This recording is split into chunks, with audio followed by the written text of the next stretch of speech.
All right. Welcome back to the Shacknews E3 2019 live stream brought to you by HyperX. We're here at the E3 Esports Zone brought to you by Sub Nation. I'm Blake Morse. I've got my co-host Ozzy kicking it on the couch with me, and we're here with John from Krillbite, and we're going to take a look at Mosaic. How are you doing today, John? I'm doing good, thanks.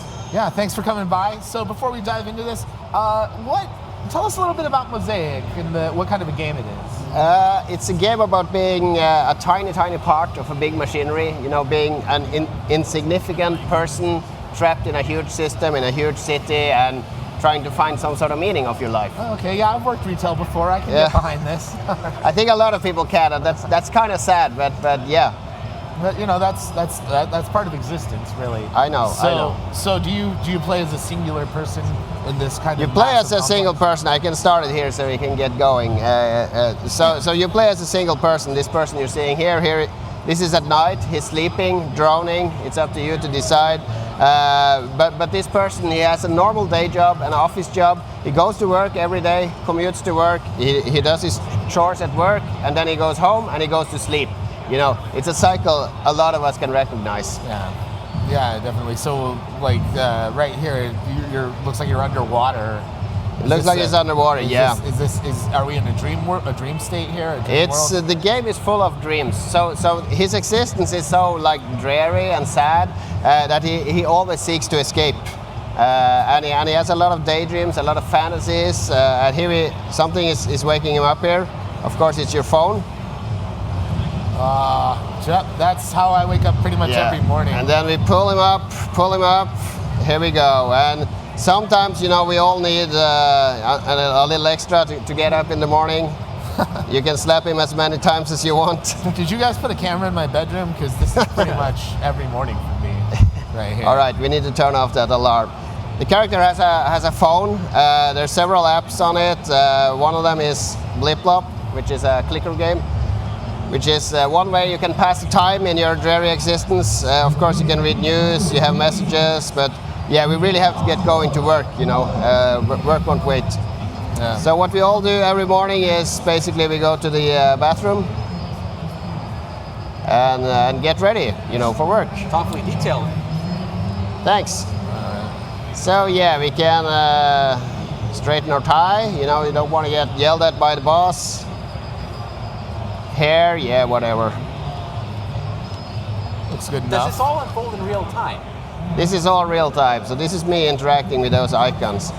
And we can brush the teeth, and we have a pretty impressive, we're very proud of the sound in this game, both the sound and the visual style. We've spent a lot of time making, it's not a game set in the future, it's set in our own time, but we have this soundtrack that's very disconcerting, that's very something is wrong.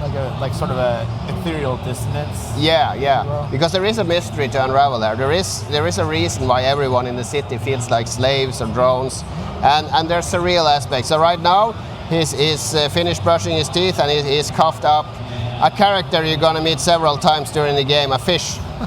So this goldfish, you see he has color. You will interact with him. You can fake it or not. Wow, this is already getting pretty surreal. Well, the word Kafkaesque gets thrown around. This kind of feels like it's close to it. It's a little Kafkaesque.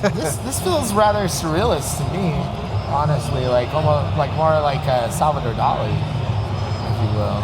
Like a man coughing up a fish. Now, what was the fish just saying? Now, the fish is saying he wants to join me at work. So I can now decide, do I want to put him in my pocket or flush him down the toilet? What do you want to do, Blake? Well, I'm going to put the fish in my pocket. In the pocket? Oh, okay.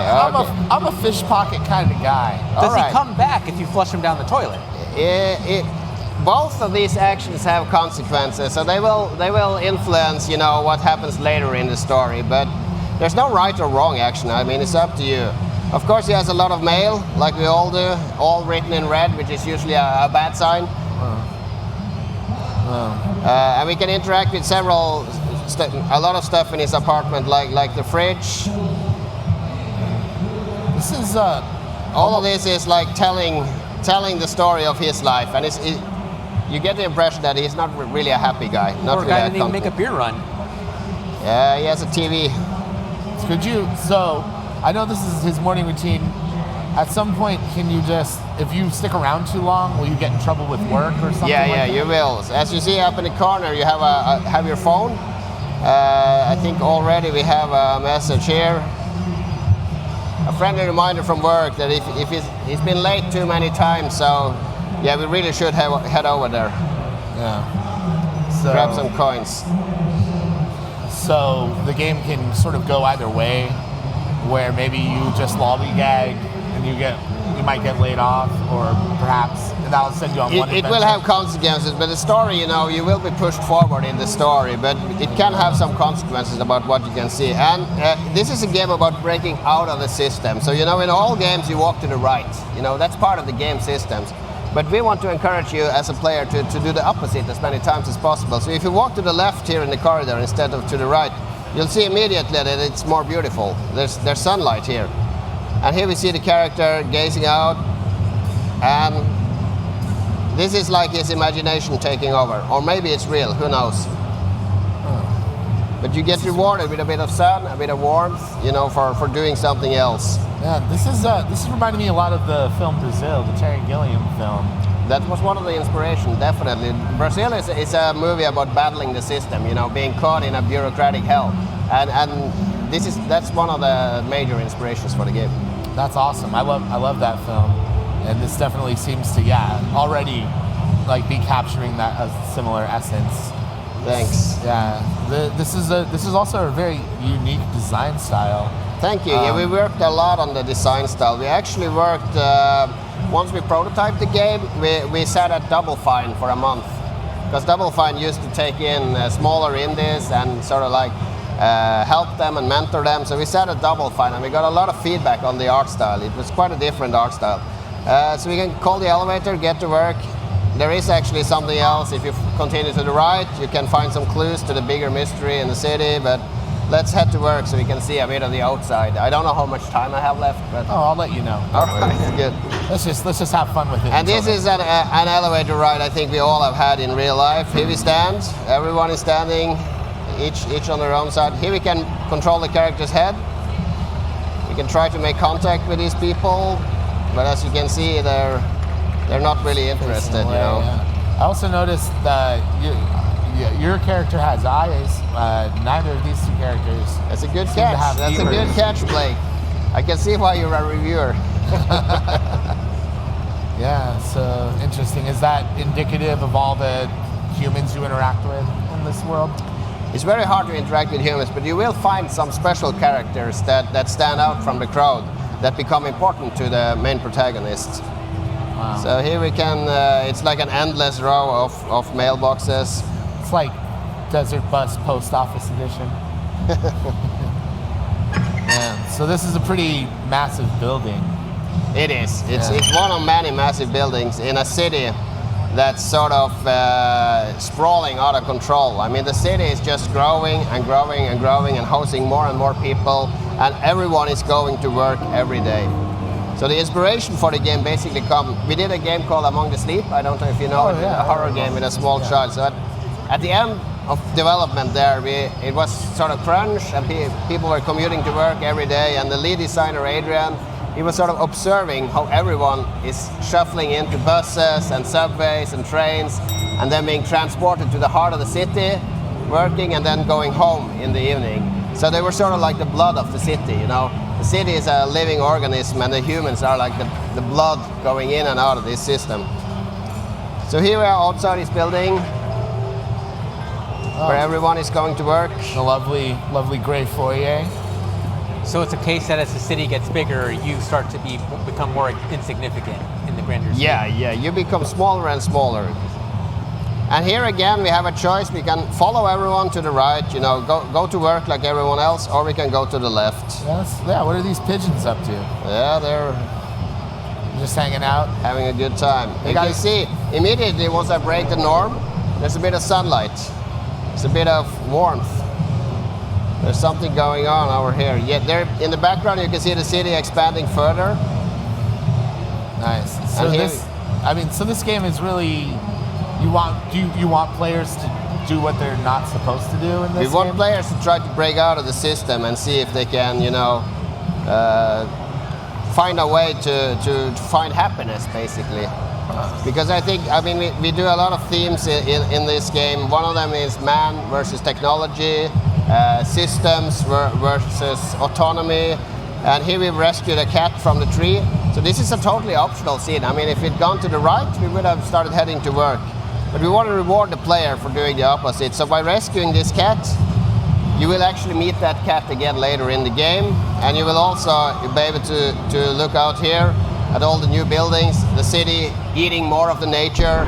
And you can fantasize about what you really want to do with these buildings. You want to blow them up, Yeah, this is not midlife crisis the game. This is looking for meaning, deeper meaning in your life, in your life. Definitely. People who played it for us, they are like, I can see parts of my life here. We really want people to, think about their life. Like honestly, like when we're sitting here watching this, playing it, I'm stressing out about being late to work. Like that's a real thing. I'm like, oh man, I don't want this guy to get fired. All right, yeah. And if I'm putting myself in their shoes, I'm definitely gonna want to, embody how I would feel as that character. Yeah. So to me, it's just I probably should go to the left, but I would probably end up just going all the way Phone's to work tracking you that day. Yeah, this is a cool new feature with the corporation he's working for. They have tracking on his phone, so they can see now that he's dawdling and not on his way to work. So he's gotten another message. And you can, of course, use your phone while you're walking, pass the time with a bit of blip-blop. You can buy upgrades here. Double blip. This app we actually released as a standalone app on iPhone and Android yesterday, so you can download it today and start blipping. Start blipping your way to extra blips. Yeah. Right now, folks. All right, so. And we're coming to a very surreal part right now. So as I mentioned, the character always looking for a distraction, always looking for something to keep his mind off his dreary existence. And here he has a new distraction. There's a butterfly across the road on a flower. And right now I'm controlling the butterfly. So his imagination has run loose. Maybe he's imagining what it would be like to be that butterfly, or the butterfly is actually there. But you can see him in the background paying attention to the butterfly, following along. Interesting. Yeah, that does not look like a well-kept playground right there. No, you see the city is tearing down the playground, tearing down the park. Needs more housing, more office buildings, more parking spaces. Yeah, outside of the butterfly and the fish, nothing seems to be very colorful. Everything seems to be kind of black and white. Yeah. So we use, the animals and some of the characters you're going to meet, they're going to have a lot of color because they're like the opposite of the world around you. So you will know when you meet something that is good, that is warm, that is strengthening to the character. Nice. Now, when are you going to be releasing Mosaic? We're in the very, very final stretch now, so it's. I had to go to E3 with 2 of my employees to promote it, but the rest are hard at work at home, putting the finishing touches on the game. So it's going to be out this fall sometime.